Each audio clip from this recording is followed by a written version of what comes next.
Good morning. I'm Charles Lejano. This is One News Now.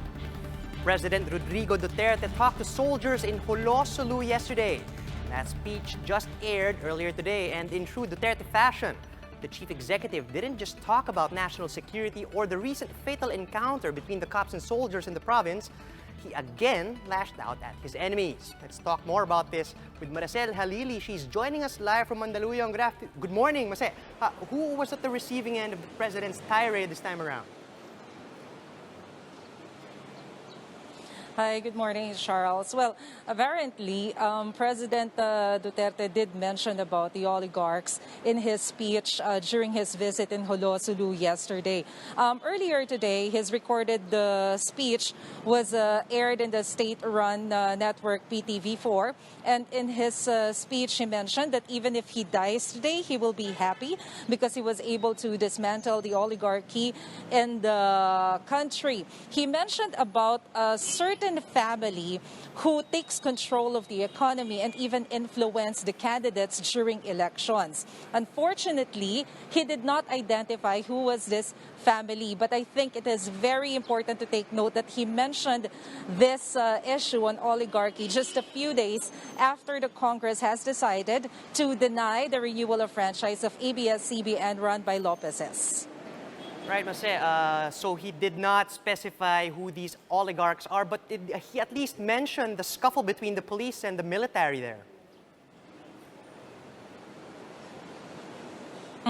He did mention about it, Charles. Actually, that is one of the purposes why the president visited Jolo, because he wanted to boost the morale of our military men following the incident between the AFP and PNP. Once again, the president reiterated that he's looking for justice for the 4 soldiers who died after the encounter between the PNP and AFP.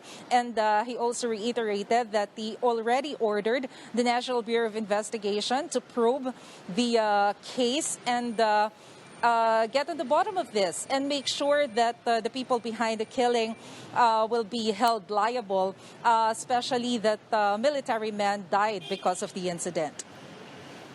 Right, Marcel, let's talk about the quarantine. Of course, the GCQ in Metro Manila will end tomorrow. Do we now have word from your sources on what will happen next? Will the president ease restrictions, or are we looking at harsher lockdowns post-July 15, at least in particular areas? Charles, yesterday during the press briefing of Chief Implementer Secretary Galvez, it was actually one of the questions what will happen after the July 15 implementation of the current community quarantine. Secretary Galvez said that maybe some of the areas in the country need to be escalated to a stricter community quarantine, but he did not identify what are these areas because President Duterte is expected to announce his decision by tomorrow after meeting with the members of the IATF. So let's see what will happen tomorrow. Charles. Big day tomorrow indeed. Thank you, Mase. Again, that was Maricel Halili reporting live from Mandaluyong. Here are other stories we are keeping our eyes on. The National Kidney and Transplant Institute appeals to the public to bring COVID-19 patients, even suspect or probable cases, to other hospitals instead. Management says it had reached the danger zone when it comes to assigned beds for coronavirus cases. And the hospital is also grappling with staffing problems as it continuously records positive cases among personnel over the past 2 weeks. Mayor Sara Duterte warns her constituents that Davao City might be placed under general community quarantine again.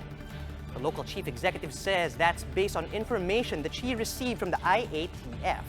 But she assures residents, though, that she will still appeal the decision so that the city will remain under modified GCQ instead.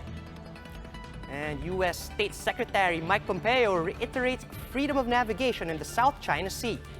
He described China's claims to resources in the region and its bullying of other claimants as completely unlawful. On Monday, the Chinese embassy stood its ground, describing the Hague ruling on the West Philippine Sea as illegal and invalid. For more updates, follow News 5, Philippine Star, and Business World online. You can also visit our website, onenews.ph, for more in-depth analysis, and you can catch One News on the Signal Play app. Just register for a free account at www.signalplay.com and stream One News live anytime, anywhere. I'm Charles Lejano. We are One News.